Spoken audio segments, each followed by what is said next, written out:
Welcome back to Chess and Bible here.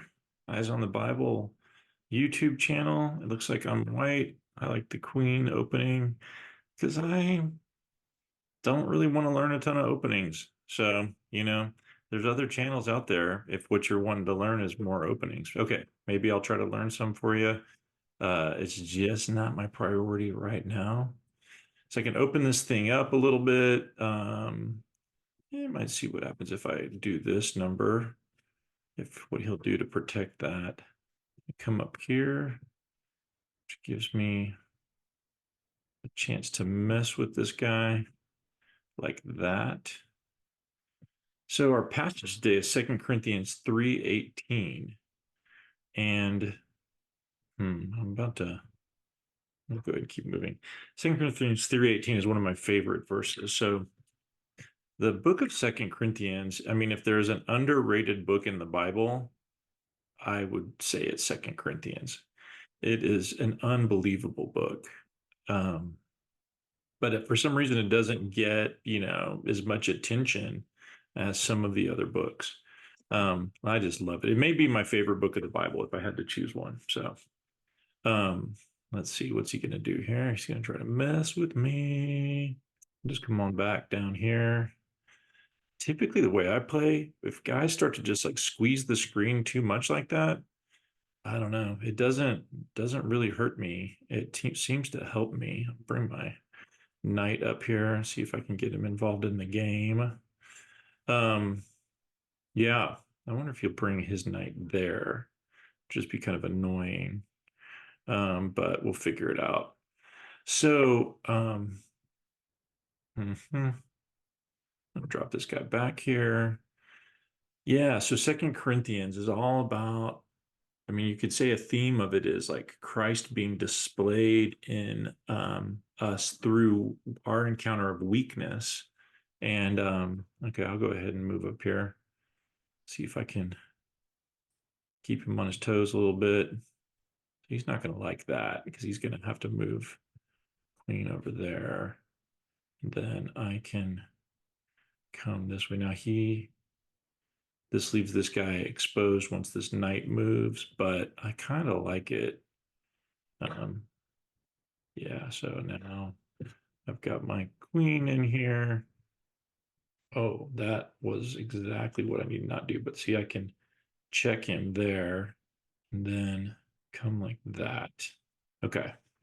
Um, I kind of figured he would do that.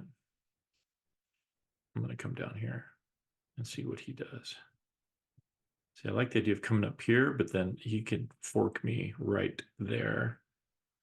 So that's exactly what I'm about to get myself into. 2 Corinthians 3:18 says, "And we all who with unveiled faces contemplate the Lord's glory are being renewed, being transformed into his image with ever increasing glory, which comes from the Lord, who is the Spirit." The image is coming from the Old Testament, and I'm going to go ahead and take this way just to kind of open this up with my yeah. Maybe go ahead and get rid of this. The image of Moses who encounters God on Mount Sinai, and the encounter is so powerful that he is transformed. He is literally glowing, and they have to put a veil over him because his face is too bright to look at. I mean, that's really worth thinking about. Just it's just unbelievable. The passage, just, it's just crazy. But I want us to look at Second Corinthians here, where it says, now for the Christian, we have a veil pulled away. And by contemplating Christ, by thinking about his glory, is what I think it's saying, is it's contemplation. And we could pull up the Greek too, see how I'm doing on time. I'm down about 30 seconds.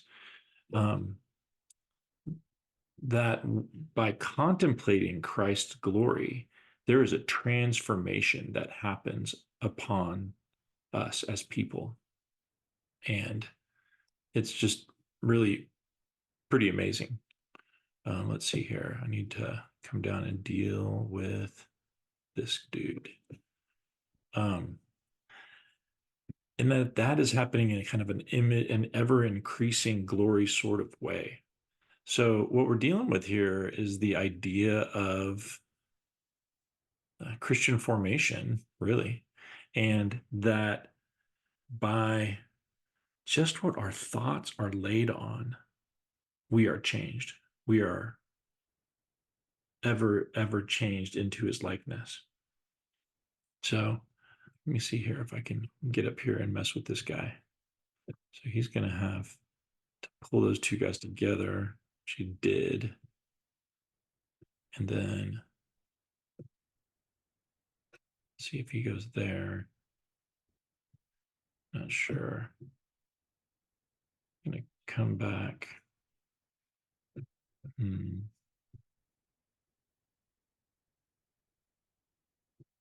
That guy back down. That's what happens when you don't pay attention.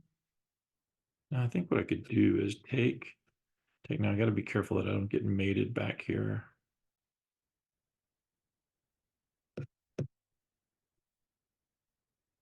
That was bad. That was not good. This is even worse. So what are we? He's up a pawn.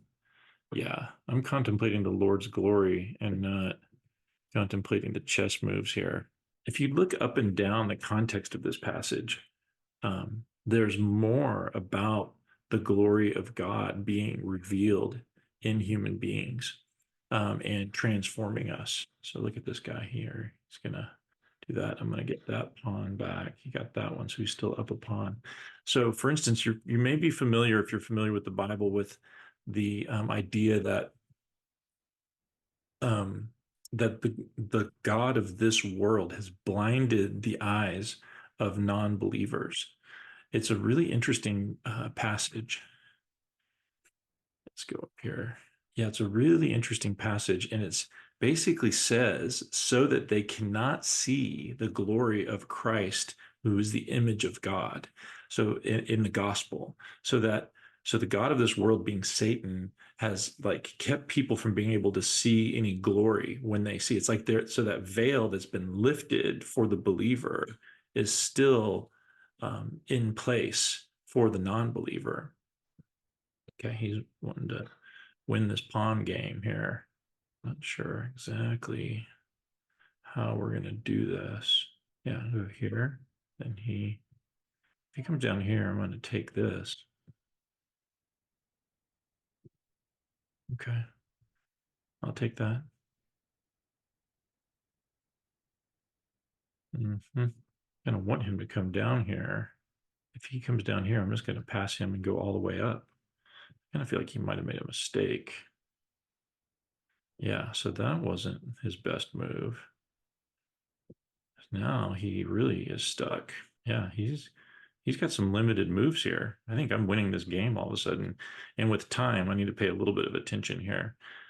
But that idea that's so thematic in the scriptures of having eyes to see is let's see, what's he gonna do here?